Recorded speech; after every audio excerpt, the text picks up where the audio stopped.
Hello, hello. Hi, Gustav. Hi, Gustav. So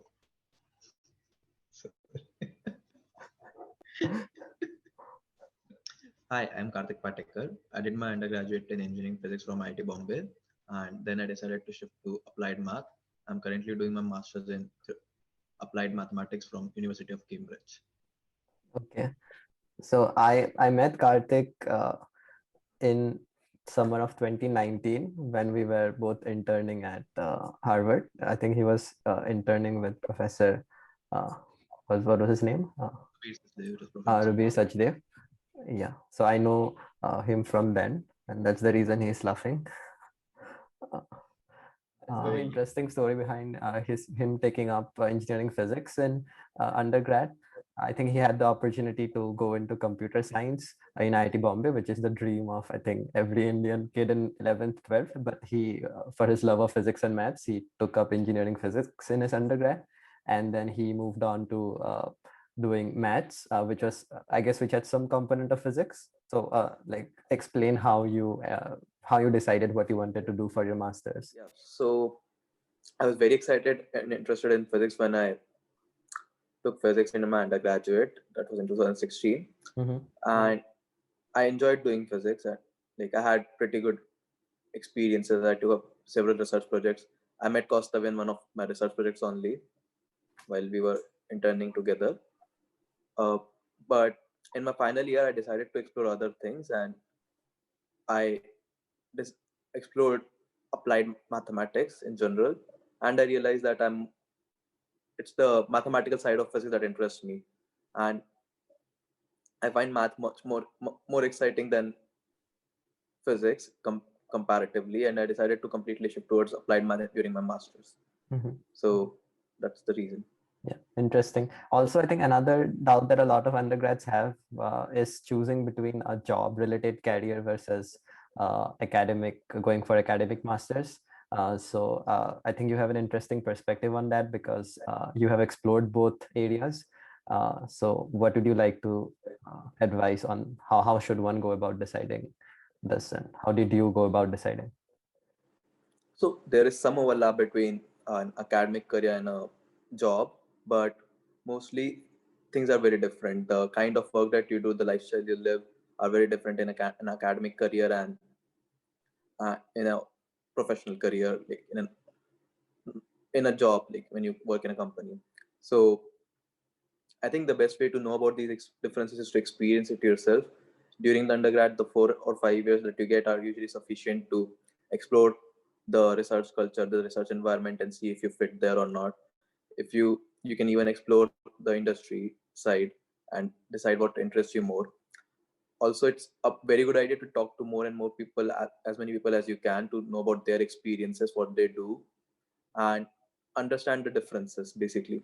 For example, some of the an obvious difference that I can out towards it, point out is that in an academic career you focus towards a particular problem for extended duration of time.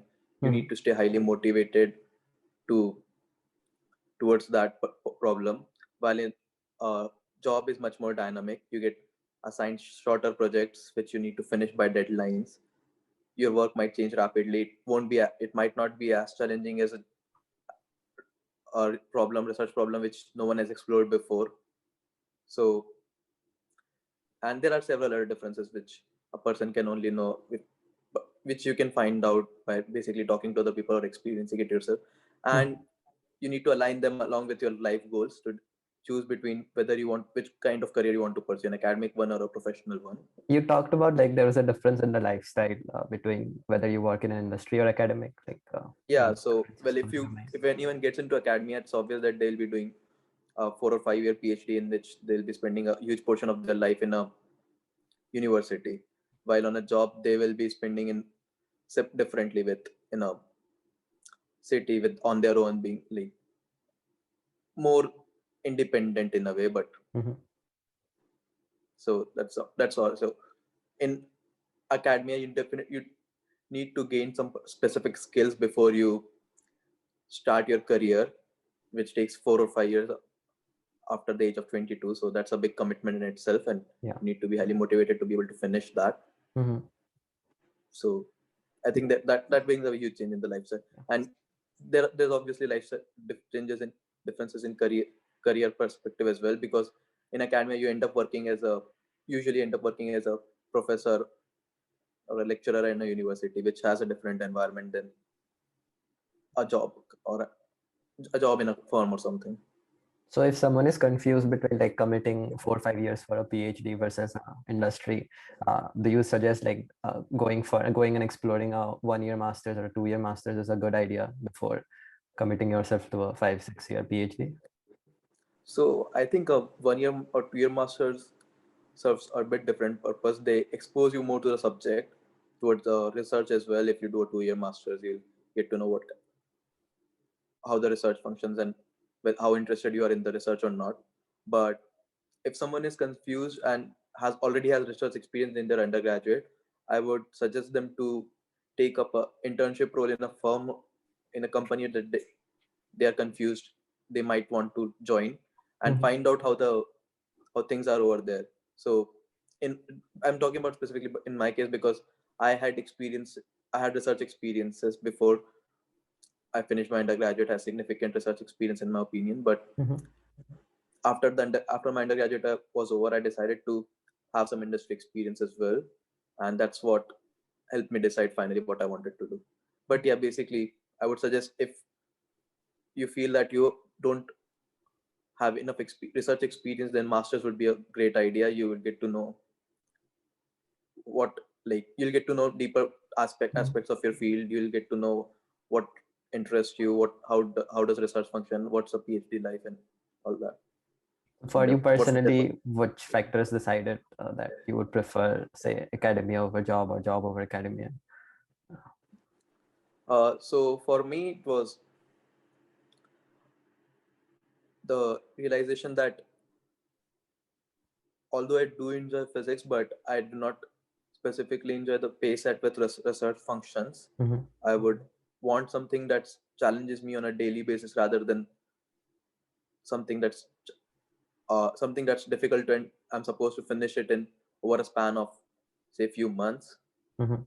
So that was the major reason I decided to shift from research to jobs. I guess also your job is actually like involves research, right? It's not like Yeah, so the kind of career I'm looking for does involve similar aspects. So like it's mathematical modeling of Mhm.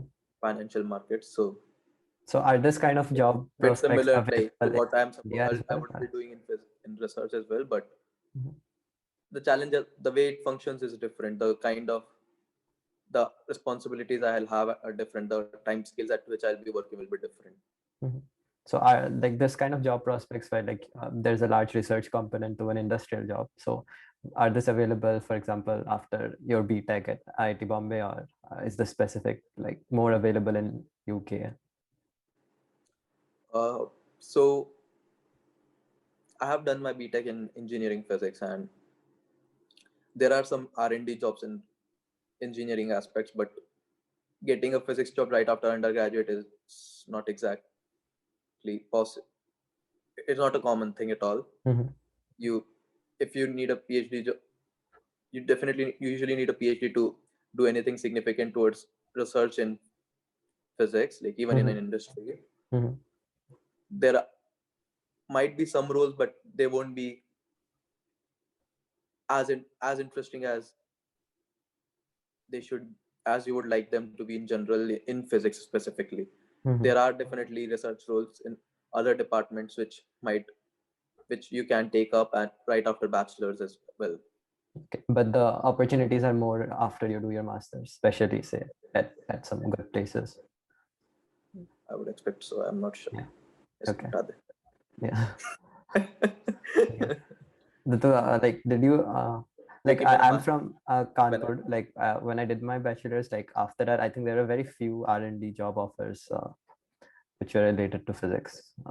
So Yeah, same thing. I saw the same thing. Like there were very few R&D, and they were mostly in electrical and not exactly research. Like, it is similar to research, but you're not trying to mhm.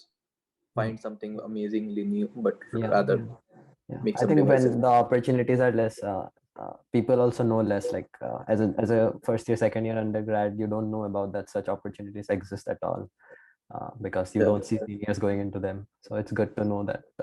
Good to know about your perspective. So now I'll move on to the application procedure for your master's. So since you got into University of Cambridge, I'll focus more on that. So can you just in brief explain how the application portal, how the application procedure is like? Yeah, so Cambridge has a particularly simple application procedure. For masters, it's a bit more complicated for PhDs. And in masters, you just have there's an online application portal in which you have to apply. You have to submit your CV. You have to write a small SOP sort of thing, and you need two letter of recommendations from your professors or guides who have supervised you, who know you well enough. Mhm.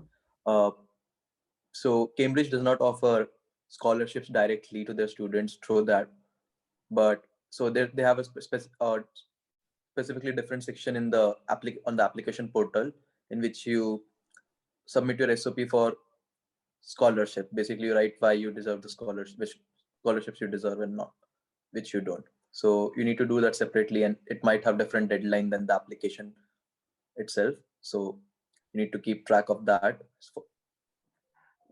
How are the deadlines like for the scholarship or the admission portal? So the admission deadline is a bit late. It's in the beginning of February usually, but the scholarship deadline can vary according to the scholarship that you're applying to. So there's a scholarship. I remember for the good scholarship, like a scholarship in my case was ending at January 7, so I had to apply before that. There might Mhm. be some scholarships which had deadline before that or after that as well. So you Mhm. need to apply before your funding deadline, scholarship deadlines as well, Okay, so and for you need. Mhm. all this list of scholarships and all are would be available in their graduate school Yeah, application. they have a search function for finding out which scholarship you're eligible to, Mhm. and you can apply according to that. Okay. Uh, क्या था? हाँ. So you were talking about SOP, LORs. So I'd just like to expand on that. So SOP is something called statement of purpose, which basically is kind of a statement where you explain why you deserve that position, why they should take you, or your personal story. I mean, your CV is basically a list of your achievements, and SOP is kind of more like a personal story as to how you got interested into something, or why you deserve that particular position.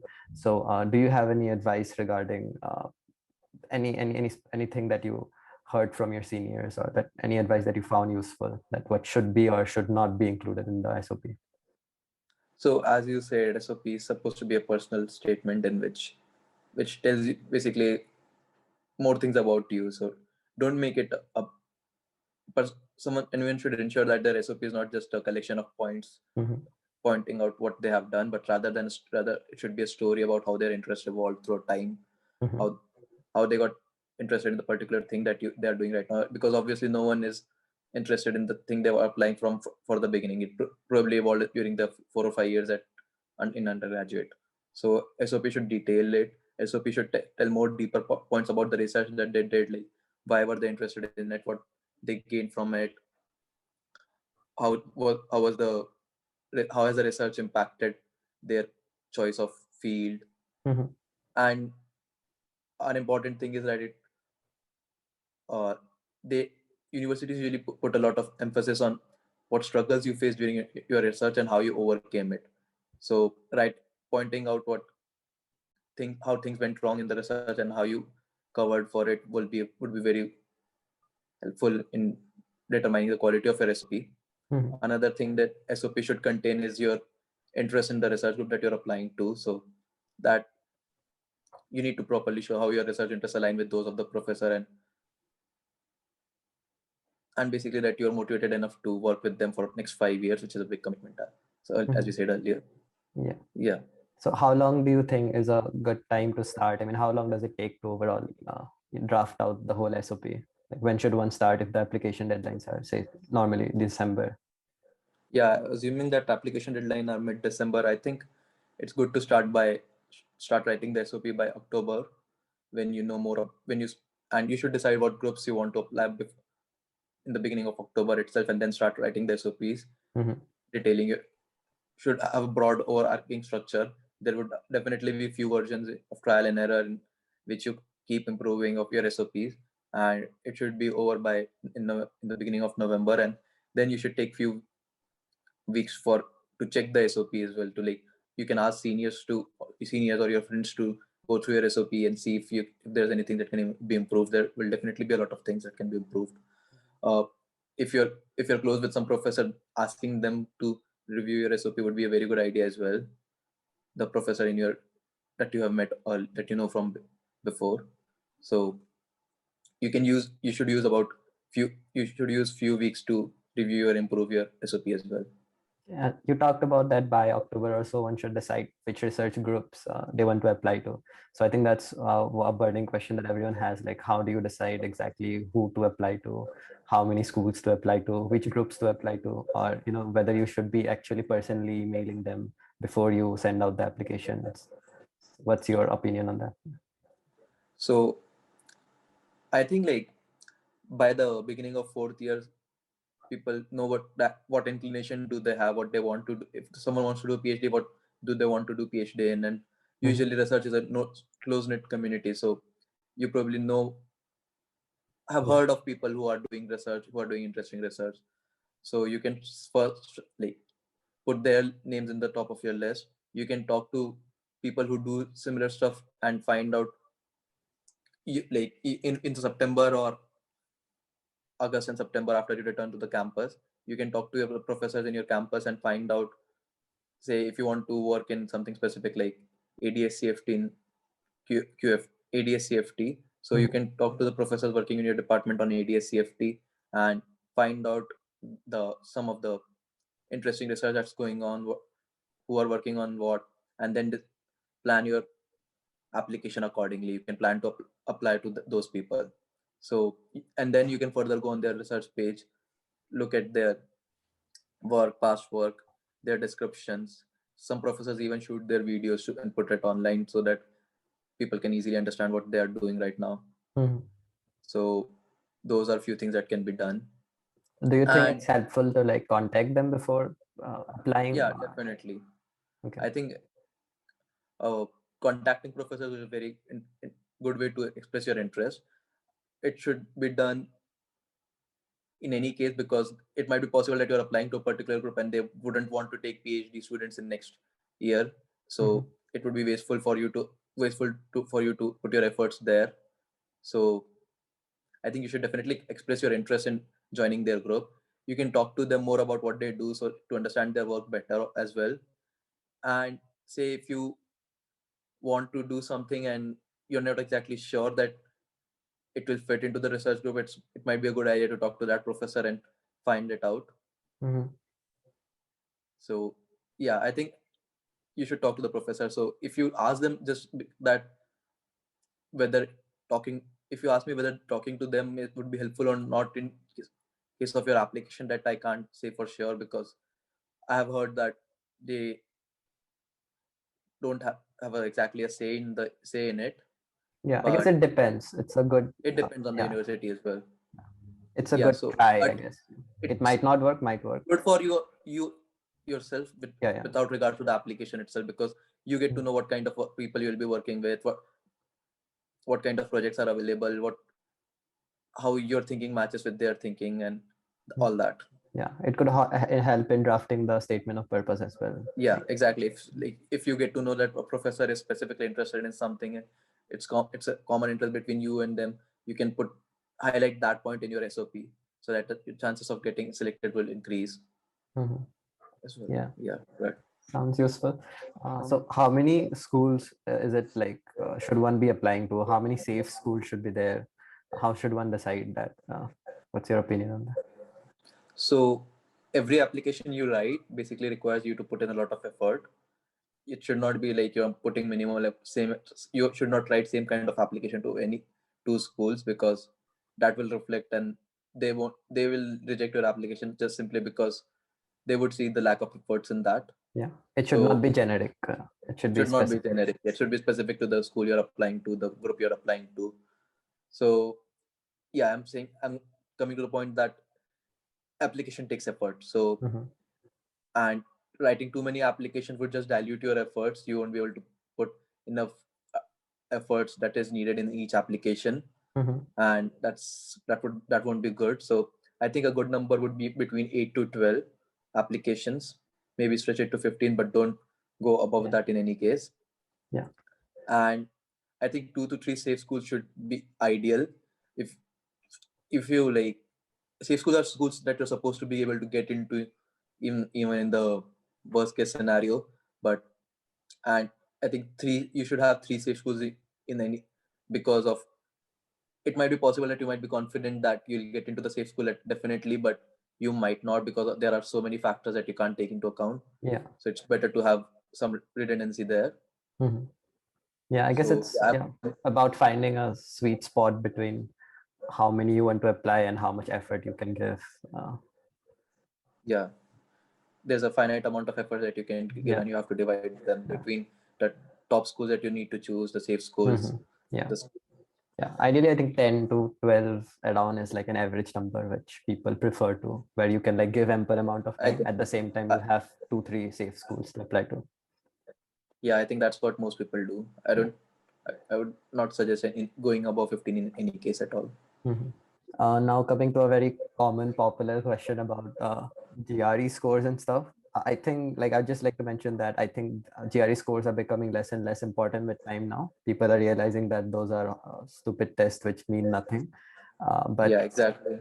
still, some schools still require, and I think it's a very common question amongst undergrads that how should you start preparing and all. Like, uh, do you have any advice on that? So GRE and TOEFL are two things that you need to do, and they don't really have any consequence apart from the fact that you might get screened out if you have a low score. Mm-hmm. Having a high score in GRE or TOEFL doesn't really help in any way. Yeah. Not does it show your capabilities, but you need to ensure that you get some minimum score. For example, like you should get at least 325 in GRE and 100, 110 in TOEFL, between Mm-hmm. 100 to 120, 115. Yeah. So yeah, Yeah, this numbers and depend upon the place that you are applying for, is but like, so GRE usually has two components: the English part and uh, subject part. Subject part should be very easy because GREs are supposed to be qualifying exam. They are very basic. Mhm. The English part might require some practice according to your, how much, how well. As you can see, I'm not very good at English, but Yeah, but you're pretty good, and how you, well versed you are at yeah, English. So yeah, you need to put some efforts into that depending on how good you are. And I think the easiest way would be to use this app Magoosh, yeah, which helped me a lot. So they have an app which is very interactive and it helps you learn fast. Can, like, you can build up your vocabulary quick enough through that, and then like that takes care of two of your sections, and there are two left, which are the speaking section and the writing one. So for writing, you can see some questions from past or some sample papers and try to write it down in time. And it should not take a lot of effort. It should be, writing should take around 2 or 3 days. Building vocabulary usually takes longer, maybe three yeah. weeks. Especially for But Indian students, I guess. yeah, Indian students, it's like the word seems difficult, and Yeah. the words that we don't use in our common usage.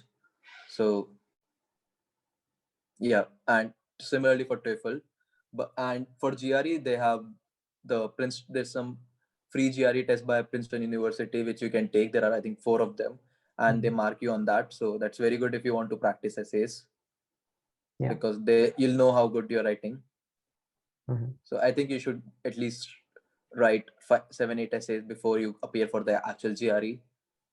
Plus, and practice speaking sufficiently. The vocabulary will get built up with, if you use the Magoosh app or any other alternative which helps you memorize 500 to 700 words that Yeah. commonly appears. Yeah. And there's also this physics GRE for physics people. I think that's seriously now not considered by at least a lot of places that I know of. Yeah, exactly. I mean, I There's gave no physics GRE relation, and it was, yeah, between it how was good you do in your PhD versus how much you score in your physics GRE. Yeah. So, but yeah. there's no correlation at all. I agree, because I gave the physics GRE and it was like an easy exam. They just check whether you have studied, you know things, you have been introduced to things or not. They don't specifically check how good you are at applying concepts or such things. So physics GRE is supposed to be easy for physics students. Yeah. I'm guessing same. It's the same. It's the same situation for other students, as other students in other fields as well. Yeah. There's one common book for physics GRE. I don't remember the name, but I'll probably add that to the video later on or have a link somewhere. But that book alone is like self-sufficient. I see. That should be useful. Yeah. Then, yeah, we were moving on to the LORs, or the letters of recommendation, which you mentioned previously. So I guess around 3 recommendation letters are required by most application school, like application portals. So they have this doubt, a lot of students have this doubt that who should they be asking this LORs from? Say if you don't have enough projects behind you, how do you get 3 LORs from? So what do you say to them? So I think that an ideal LOR would be by someone who knows you very well, like someone with whom you have worked intensively, who knows what kind of person you are, how much efforts you put, how much motivated you are. And that usually happens when you work on a research project with some professor for a long period. So Mhm. that would be an ideal LOR. If you have those, it's best. Usually, sometimes some universities might specifically require you to get LORs from professors who have taught you courses rather than whom you have worked with. So you have to take that into account. Mhm. So there's, if you have, you should definitely try to build good rapport with your professors in any case. But that turns out to be very helpful in this case, in in the grad school application. So that uh, a common mistake that I've seen people doing in getting LOR is like they try to get LOR from well-known people, but it might be possible that since they're well-known, they might be busy people and they might not know the student well enough. It's better to get LOR from professors who you have worked with rather than trying to get LORs from very famous professors who don't know you, because they'll write generic stuff and that will reflect in the LOR and it won't serve your purpose at all. Yeah. So yeah, one should the one who is writing the LOR should know the student well. Yeah, that's more important than Yeah. any other factor, I guess. Mhm. Yeah. So I heard that the University of Cambridge has a very complicated funding procedure for PhD. And since you are there, could you like to elaborate on that? Yeah. So earlier I talked about scholarships and all, and which is bit simpler for master students. But for some reason, Cambridge and I think Oxford as well has a very non-transparent, complicated procedure to get funding for Mm-hmm. PhDs, and I think that demotivates a lot of students from applying to Cambridge as well. Uh, so at Cambridge, it's comparatively easier to get admitted into a PhD program than Mm-hmm. getting a funding, because getting a funding is more competitive and the policy favors UK's national students compared to international students. So for here, for for PhD, you need to have 2 separate applications, mostly separate, PhD and the funding. And the funding you apply to the funding bodies, like they are different for Different different programs. departments. Okay. Yeah. So to have a strong funding application, you have to submit your research proposal along with the led funding app. So in your funding application, you have to submit your research proposal as well, in which you have to detail what you want to do over the next 3 years. Mm-hmm. It's very, I would highly recommend it that you will start talking to your potential supervisor from very early, like 2-3 months before your application, Mm-hmm. so that by the end of 2 months you have a good rapport with the supervisor, the potential supervisor, and they'll help you in the your application, in the evaluation of the application. They'll give you higher points as well. Mm-hmm. So they'll help you formalize a draft of your research proposal, which will be as detailed as, depending which it would be better to have as detailed as possible. And how detailed it is depends on the how much you interact with your potential supervisor. Yeah. So that's a big factor in Cambridge, in fact, here. Okay. I also heard that like if, for masters as well, I knew a senior who said that even for the MPhil degree, so you had to write, I think, a proposal for the scholarship. So if you already know a professor well and then are able to, draft a research proposal together, that increases the chances of acceptance for scholarships as well. So I guess that's kind of similar for PhDs. I guess so. I guess that's similar. Yeah. That's a good thing to know. I mean, I did not know that when I was applying about. Mm. I got to know because, like, after coming here, I applied for master, which is comparatively easier. But here I have friends who will be doing PhD next year, and they face difficulties in application. Yeah, hopefully those who are watching this will now know. Yeah. So some people like take up some undergrad department and then realize over time that they actually want to do their research in some different branch. So does that decrease their chance of applying, or is there no possibility of applying to a PhD or a research program in a different department than one did their undergrad in? No, definitely not. So it's quite common that people do their PhD in different department as they did than they did their undergraduate in. Like when you start your undergraduate, you don't really know how's your life going to look and what kind of things you want to work on. And during your undergraduate projects, you realize what really interests you. And since the fields are not completely separate, your undergraduate program might expose you to different fields, and you might get interested in pursuing a PhD in a totally different, in a Yeah. somewhat different field. So Yeah. yeah, you can apply to a PhD in a different department as well, but you just need to be able to show that you have some exposure, you understand the field, and you have interest as well. You are motivated enough to pursue it. So that's it. That's one thing. I personally know people who have done it who have moved from, say, physics to mechanical, who have moved from physics to mathematics, who came from electrical engineering to theoretical physics. It's quite common. Yeah, even I know a lot of students who moved into, say, astrophysics from different variety of department like aerospace or mechanical engineering, electrical. So yeah, so I Yeah, guess it's exactly. like every department nowadays is very multidisciplinary. So in a way, you can always blend in. So that should not be a factor. Yeah, I think it would be an issue if you are trying to apply to something which you don't have any exposure to, because then it doesn't make sense to apply to the PhD as well. But as long as you have some exposure to, it's perfectly possible. Yeah. I think in this case, when you're trying to apply to something new, then it might be a good idea to consider master's program as well, because even though you do have interest and you might have done some work and want to do more work in that field, there will be some concepts and some theories which you haven't been able to study properly in your undergraduate, and masters will give you an opportunity to totally interact with the subject, understand how it is, plus it will give you an additional research exposure to finally make the PhD decision.